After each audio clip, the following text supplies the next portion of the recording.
On arrive à se passer d'Elon Musk pendant une émission, mais pas beaucoup plus longtemps, en tout cas pas ce soir.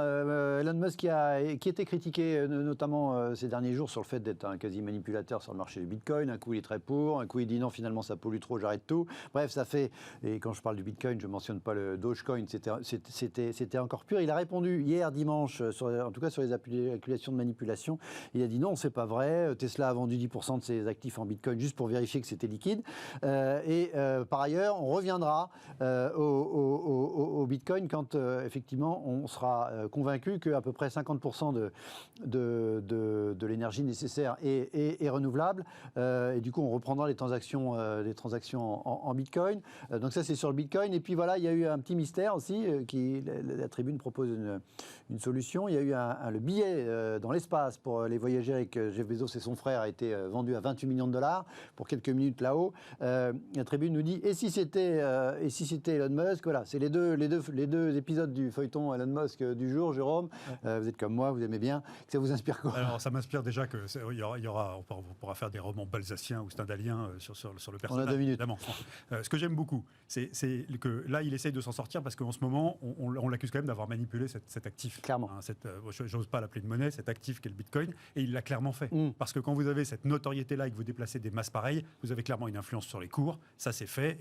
Et quand vous utilisez votre capacité d'influence pour faire ce qu'on appelle une manipulation de marché, eh ben, c'est normalement passible de sanctions. Oui. Donc il a la SEC. Sauf que c'est pas réglementé, hein, précisément. C'est pour ça que c'est du Bitcoin. C'est pour ça qu'il parce qu'il n'est pas complètement fou. Mais il a quand même la SEC sur le RAB. Et donc là, il essaye de nous expliquer qu'en fait, pas du tout. Il a testé la liquidité. C'était de la saine gestion. Et que par ailleurs, il a maintenant un sujet écologique qu'il a identifié avec le Bitcoin et qu'il reviendra, etc. Donc il essaye de s'acheter une conduite parce qu'il est sous le regard d'une autorité qui va quand même essayer de le coincer, même si c'est pas facile juridiquement. Donc clairement, il a manipulé et il essaye de s'en sortir par le haut. Donc voilà, ça c'est ce que ça m'inspire sur cette affaire Bitcoin. Ensuite, sur la boutade de la Tribune qui dit il y a Jeff Bezos et son frère qui vont faire le premier vol habité dans l'espace. Ils avaient une place, ils l'ont vendu aux enchères 28 millions de dollars. Qui l'a acheté? On ne sait pas encore. Est-ce que c'est Elon Musk?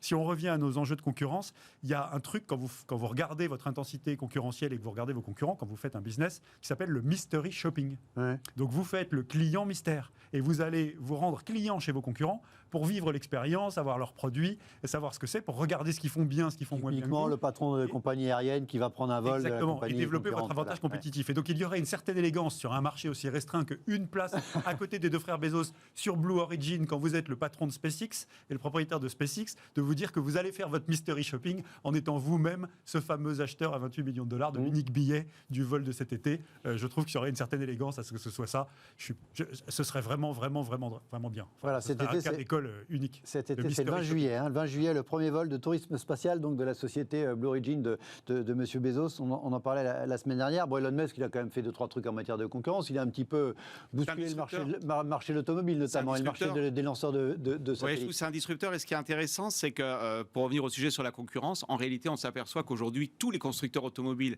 font des voitures plus ou moins vertes, mais pas seulement parce qu'elles aiment l'environnement, parce qu'il y a de la concurrence. Il y a des travaux très intéressants de Philippe Aguillon, professeur au Collège de France, qui montrent que le nombre de brevets, tenez-vous bien Guillaume, dans matière automobile, augmente chaque fois que l'intensité concurrentielle augmente. En clair, j'ai pas envie d'être en retard par rapport à mes concurrents. C'est contre-intuitif parce qu'on entend souvent, mais la concurrence, c'est l'opposé de l'environnement, puisque la concurrence, ça fait baisser les prix et ça élargit la taille du marché. Ouais. La concurrence, ça vous incite aussi peut-être, ça va paradoxalement peut-être accélérer la transition des constructeurs automobiles, d'abord parce que Musk a montré que... Parce qu'un disrupteur est arrivé, montrer que c'était possible. Et puis surtout qu'il y a de la concurrence et que tout le monde veut en être. Donc c'est intéressant, la concurrence pourrait être l'allié, un des alliés de la transition écologique, ce qui n'est quand même pas un discours qu'on entend si souvent que ça. Et on a bouclé l'émission sur la concurrence. C'était une émission spéciale concurrence à l'occasion de la publication, je le remontre, ce livre, donc ce précis très complet, La concurrence tout court, d'Emmanuel Combeau-Puff.